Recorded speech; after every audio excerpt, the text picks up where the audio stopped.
Salut à tous, aujourd'hui je vous retrouve pour un sujet épineux, vous qui êtes parents et qui voulez payer les congés de votre assistante maternelle en bonne et due forme.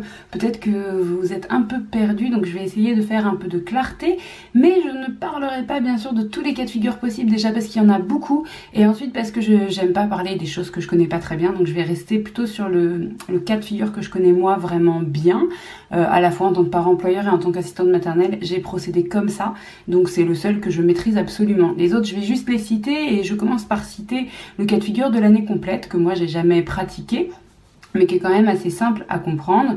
Vous avez 52 semaines sur une année. Si vous êtes en année complète, votre assistante maternelle travaille 47 semaines, mais le calcul de sa mensualisation se fait sur les 52 semaines, comme ça inclut les 5 semaines de congés payés, et voilà, c'est réparti sur l'année, il n'y a vraiment aucune spécificité à ça, c'est très simple, c'est dès l'élaboration du contrat, qu'on le calcule, et ensuite, on n'a plus à y penser, c'est plutôt pratique. Mais voilà, on n'est pas toujours en année complète, parfois on est en année incomplète et c'est là je trouve que ça se complique un petit peu. Alors il faut déjà avoir les bases, il faut savoir qu'en année incomplète, on va devoir calculer des jours de congé acquis. C'est pas parce que votre assistante maternelle ne travaille pas qu'elle est forcément en congé payé. Si vous la faites travailler par exemple 35 semaines par an, vous vous doutez bien que toutes les autres semaines ne vont pas être des congés payés. Ce serait pas logique que vous payiez autant de congés payés. Donc elle va en acquérir en fait au fur et à mesure qu'elle va travailler. Quand elle commence au début, elle en a acquis aucun. Et au bout d'un certain temps, elle en a acquis. Alors ça se calcule quand? Ça se calcule fin mai, début juin, ça doit être payé. C'est toujours pareil, en fait, il faut comprendre le principe, mais c'est une année qui se décompose comme ça, c'est légal, c'est comme ça. Les congés payés, ça va du 1er juin au 31 mai. Donc, ce qui veut dire que le 31 mai, on calcule combien on a acquis sur l'année. En tout cas, moi, c'est le système que je vais vous exposer. Après, il y a d'autres modes de paiement, mais en ce qui me concerne, je trouve que c'est plus facile au 31 mai de se dire bon bah voilà combien il s'est écoulé de semaines travaillées, combien on a de jours de congé acquis et de payer au 1er juin. D'autant plus qu'en théorie les jours de congé payés doivent être payés sur l'année suivante pour être de nouveau intégrés au paiement des congés de l'année encore d'après. Si vous m'avez perdu, c'est pas grave, on va tout reprendre. Alors déjà donc savoir que par mois travailler, il y a 2,5 jours de congés qui sont acquis, c'est un petit peu la base. Comme ça, vous savez que voilà, si elle a travaillé 3 mois, c'est 2,5 par 3. Et là, vous allez avoir 7,5 et vous allez vous dire, oulala, c'est pas un chiffre rond. Ben non. Quand vous tombez sur un chiffre qui n'est pas rond, vous l'arrondissez toujours au supérieur. Donc 7,5, ça va faire 8. J'ai pris un chiffre complètement au hasard, à vous de faire vos calculs, mais voilà, c'est juste pour vous donner la règle de calcul, c'est celle-là.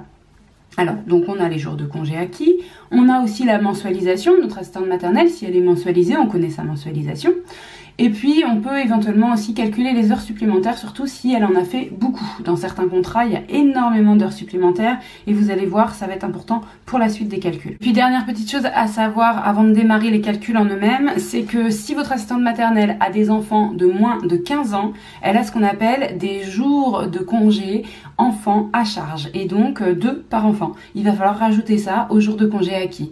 Alors, 2 calculs possibles quand on est en année incomplète. Il y a le calcul qu'on appelle les 10% et le calcul qu'on appelle le maintien de salaire. Je vais vous détailler chacun de ces 2 calculs, vous devrez faire les 2 et choisir celui qui est le plus avantageux pour votre assistante maternelle.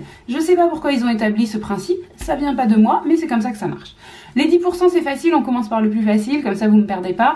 Vous prenez, donc on est au 31 mai, vous devez calculer ce que vous allez devoir payer sur le salaire du mois de juin et votre assistante maternelle, vous l'avez payé par mois, tant. Donc bon, bah, vous prenez tout ce que vous avez payé en salaire brut, vous incluez pas les indemnités d'entretien, de repas, etc. C'est juste le salaire brut, vous le prenez, vous le multipliez par 10, vous le divisez par 100 et vous avez le congé payé brut que vous devez ajouter à votre fiche de paye, sachant que vous n'allez pas payer le brut, vous allez payer le net, d'accord?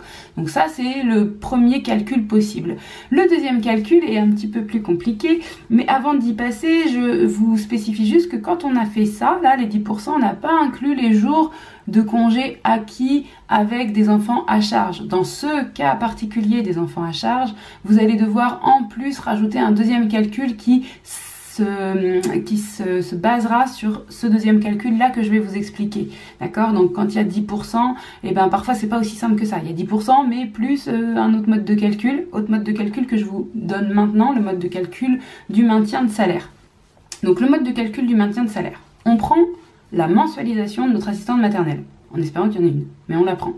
Ensuite, on la divise par 26. Alors, c'est pas un chiffre que j'ai comme ça sorti de mon chapeau, c'est un chiffre qui correspond par mois, en général, au nombre de jours travaillés. C'est une moyenne, c'est un truc pareil, illégal. Ils ont dit, bon bah, on va prendre 26, parce que souvent, les mois, ça fait 30-31. Souvent, quand on enlève les week-ends et les jours fériés, bon bah, en moyenne, ça fait à peu près 26. Voilà. Donc, on prend la mensualisation, on divise par 26 et ensuite on multiplie, donc comme ça on a par jour en gros ce qu'elle gagne en moyenne sur l'année, et ensuite on multiplie par le nombre de jours de congés acquis qu'on a compté au début. C'est pour ça qu'au début je vous ai expliqué comment compter le nombre de jours de congés acquis. Si vous êtes perdu, bah vous reprenez la vidéo à 0.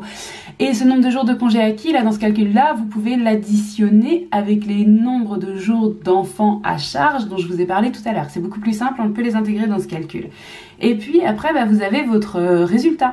Sauf que là, du coup, j'ai pas intégré les heures supplémentaires. Donc, si toutefois vraiment vous avez une assistante maternelle qui a beaucoup d'heures supplémentaires, vous allez devoir les rajouter. Et comment? Eh bien, avec la méthode du 10%. Vous voyez, ça s'entremêle un petit peu.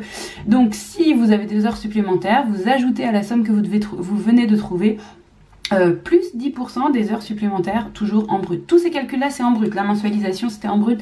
Les résultats, c'est en brut. À chaque fois, vous mettez ça dans votre bulletin de salaire, ajoutez au salaire brut les congés payés bruts, et à la fin, votre petit logiciel, parce que j'imagine que tout le monde est sur logiciel maintenant, eh bien, va vous donner tout ce que vous devez payer en net. Voilà. Bon, bah, j'espère que ça vous éclaire. Bien sûr, il y a d'autres modes de paiement, je l'ai dit, hein, que ce paiement tout au mois de juin. C'est pas le seul.